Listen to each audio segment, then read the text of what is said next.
Hi guys, for review, finally we got a laptop. It's a Dell Inspiron 7567. It's a gaming machine. It's something that actually comes in between a normal laptop and it tries to be a gaming machine, so it's not a fully fledged gaming device. The best thing is that it has the new NVIDIA and new Intel chips inside, and also beneath you can easily put new RAM or a new SSD or an HDD disk, which is awesome and looks nice. Check it out in the review.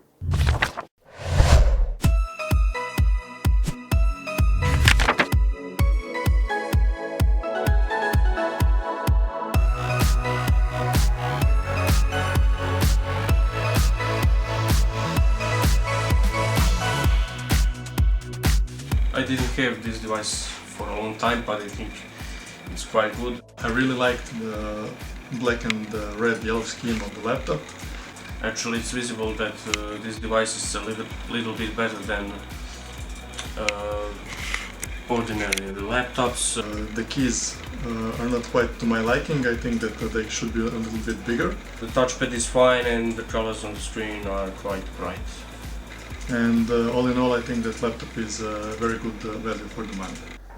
Inspiron 7567 on the first glance looks, I'd say, pretty attractive. It's a very nice design, but it's still minimalistic. It has some gaming details and features, but they're not like shouting out loud, this is a gaming device. So this is a rubberized cover, and it's covered with rubber inside, and it feels nice under the tabs. I say that the build quality is pretty solid, pretty good, but you can see thumbprints, so you have to clean it a lot. It looks nice, so you should clean it a lot. I like the details, these ventilators on the rear, and the front is also with some red details for the speakers, and it has a red logo.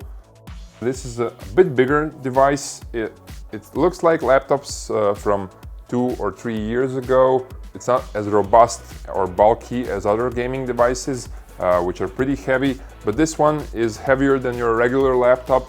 If you're gonna be carrying it in your bag with the adapter, it's gonna weigh more than 3 kilos. So this is actually your desktop PC replacement.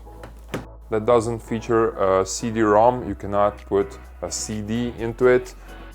Regarding the keyboard inside, the keys are a little bit too small for my bigger fingers, but other people got to manage it quite well. I think they're crammed up a little bit, but you get this island keys for numlock and stuff like that, so a lot of people want that. Enter is big enough, and these keys up and down are also, they're not too tiny, so you won't have a problem with that.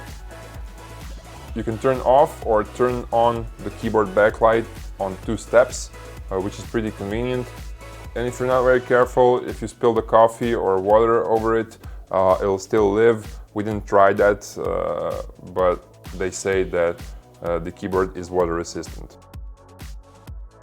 When you press the keys, they feel okay, but it's not a superb feeling. There are much better keyboards than this one, although it's not a terrible keyboard. I've just seen better ones.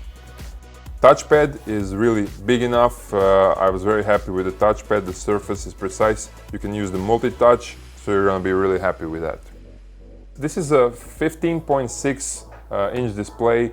I'd love if it has a little bit thinner edges around the display.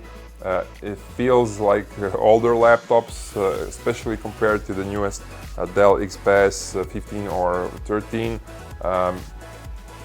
So that's the only disadvantage, aesthetical. This is a TN matrix, and for TN matrix this is a pretty good display. The viewing angles are not perfect, but they're better than on cheaper laptops with the TN matrix. And this is a full HD resolution, and I'd say that in most occasions for gaming, for watching movies, this is a pretty good screen. The text on the display is pretty sharp, you have enough contrast, and if you're gonna be on direct sunlight outdoors, it's covered with matte surface, so and also I have a strong lighting in here, and still the display looks good and it's very nice visible. Of course, it's not a touch sensitive display. It's built quite well, so you can actually open it with just one hand, and it doesn't tilt too much. This is pretty good, and these connectors of the display are pretty strong. I say they'll last for a longer period. There are no weird noises when you open up the laptop. Now, for connecting the monitor for USB, for memory storage and stuff like that, you have three USB 3.0 connectors. One is right here, and also you have a slot for SD memory cards, and the charger has this light, so it you know it's connected with the power grid. And on the other side you have Ethernet cable for wired internet. You have a HDMI for external monitor, and you have two USB Type 3 connectors, and also for headphones and microphone.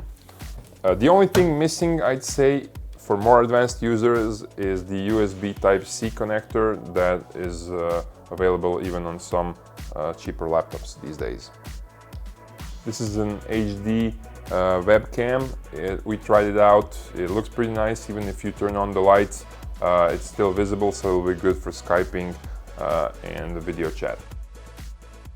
As I mentioned before, these are speakers on the front, and they provide pretty nice sound. They have a special subwoofer which will give you nice bass.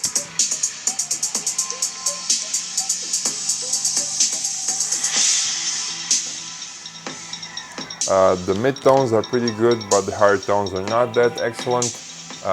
But regarding the sound, I'll tell you something about the noise this laptop makes, so it'll be good for gaming to buy some more advanced headphones. This is a pretty good combination of hardware. Inside you have the newest Intel Core i5 7th generation, and it's a Core i5 7300HQ processor. You have NVIDIA GTX 1050 Ti graphics card inside, and as I said before, I think the graphic cards on these devices are the same as on desktop platform, almost the same, so this will be very good for gaming.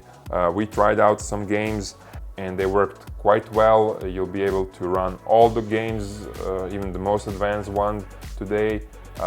Maybe you'll have to lower the details on the most advanced games, but it's a really nice gaming machine.